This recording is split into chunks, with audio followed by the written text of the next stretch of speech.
2 years ago, my husband of 20 years left me for a younger woman. That's not the shocking part. What made it devastating wasn't just that she was younger, it was that she was me. Same dark hair, same sense of humor, same interests, same mannerisms, even worked in the same field I started in.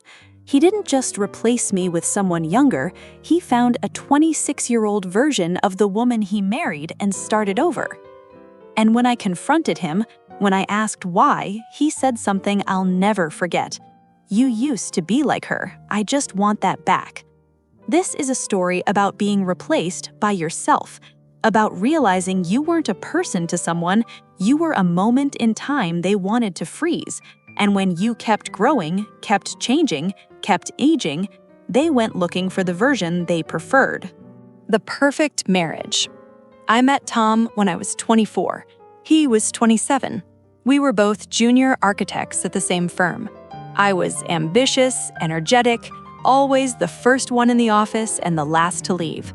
I wore heels every day, spent an hour on my hair, had opinions on everything. Tom loved that version of me. Fell hard for her. We got married 2 years later, had our daughter when I was 29, our son at 32, and like most women, I changed. Not dramatically, not overnight, just gradually. I stopped wearing heels to the office. Flats were more practical with 2 kids and daycare pickups. I cut my hair shorter because long hair took too much time in the morning. I got promoted but stopped volunteering for every project because I wanted to actually see my kids before bedtime. I became a mother, a senior architect, a woman with priorities beyond just career and appearance. I thought that was normal, growth, evolution. I didn't realize Tom was keeping score of everything I stopped being.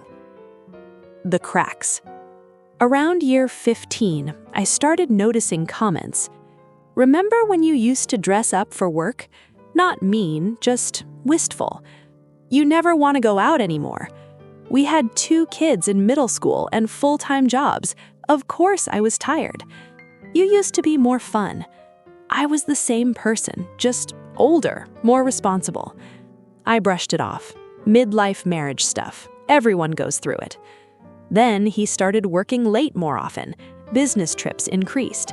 He joined a gym, bought new clothes, started caring about things he hadn't cared about in years.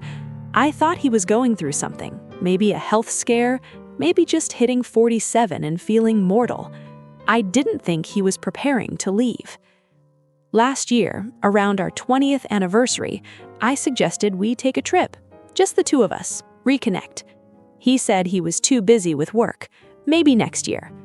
There wasn't a next year. The discovery. I found out the way everyone finds out now, social media. A mutual friend sent me a screenshot. Tom at a restaurant with a young woman, her hand on his arm, him looking at her the way he used to look at me. I confronted him that night. He didn't deny it. Her name was Jessica. She was 26. She worked at a competing firm. They'd met at an industry conference 6 months earlier. And here's the part that destroyed me. He showed me her Instagram. Not to hurt me, he genuinely didn't see how it would. She looked like me, not vaguely similar, like me at 26. Same dark hair, same style and energy in her photos. Posed at architecture sites, posted about design philosophy, even had similar political views. I said, "She looks like me." He said, "I know, that's what I noticed first." Not defensive, not ashamed, almost nostalgic. I said, "So you found a younger version of your wife and decided to trade up?" He got quiet. Then, "It's not like that, Diane. You've changed. I'm 45. Of course I've changed. We've been married 20 years.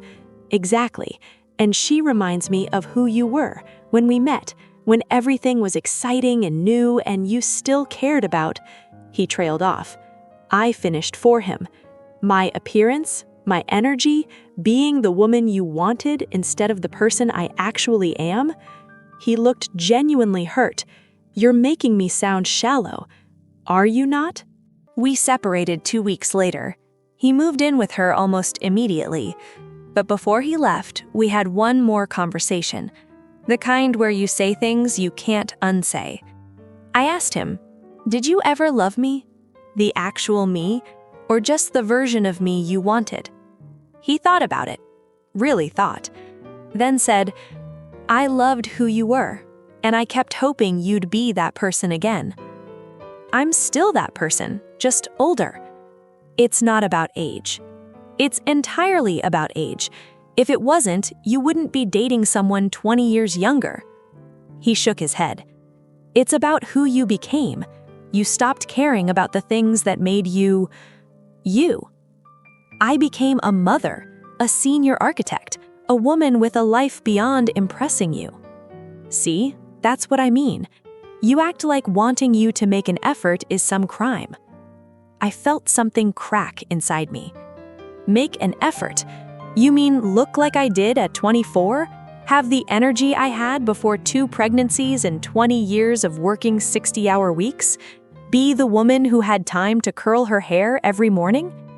You're twisting my words. Am I? Because it sounds like you wanted me to stop aging, stop growing, stay frozen as the 24-year-old you met. And when I couldn't do that, you found someone who is 24 right now. He didn't argue, because I was right. The aftermath. The divorce was quick. We'd been drifting for years. The legal part was just paperwork. The emotional part was harder. I kept thinking about Jessica, looking at her social media even though I knew I shouldn't. She posted about the same things I used to post about: architecture, design, art exhibits. She had the same ambitions I'd had, the same excitement about work. She was living my life, the one I'd had before kids, before responsibilities, before I became someone more complex than the girl Tom fell for. And I hated her, not because she stole my husband, he made that choice, but because she represented everything I used to be and couldn't be anymore. Then one day I realized something. She's 26 now. In 20 years, she'll be 46, and Tom will be 67. And she'll have changed too. She'll have responsibilities, maybe kids, a more demanding career. She'll cut her hair short because it's easier. She'll stop wearing heels because her feet hurt. She'll be tired sometimes, distracted sometimes, human. And what happens then? Does he find another 26-year-old? Does he just keep trading in whenever the current model ages out? Or does he realize that the problem was never us? It was him, his inability to love a person through time, his need for everything to stay exactly as it was when it was new. What I learned now. Here's what I know now. Some people don't fall in love with you. They fall in love with a moment, a version, a snapshot in time. And when you inevitably grow past that moment, when you change, age, evolve, they can't come with you. Not because you became less, but because they wanted you to stay the same. Tom didn't love me. He loved 24-year-old me. And when I stopped being her, he went looking for her replacement. That's not love, that's collecting. I also learned that I spent 20 years trying to be enough, trying to stay attractive enough, interesting enough, young enough. But enough kept changing. The goalpost kept moving. Because the problem was never that I wasn't enough. The problem was that he wanted something that doesn't exist, a person who never changes. I'm 45. I have gray hair I don't bother hiding anymore. I have lines around my eyes from 20 years of smiling and stress. I have a body that's carried 2 children and 45 years of living. I'm not the woman I was at 24. Thank God. I'm smarter, stronger, more interesting, more myself. And if that's not enough for someone, they can leave, like Tom did. But I'm done shrinking myself to fit someone else's nostalgia. The truth about replacement. The hardest part wasn't being left. It was feeling replaceable, like I was interchangeable, like any young woman with my features and my old interests could slot right into the space I'd occupied. It made me question everything. Was our entire marriage just him projecting onto me?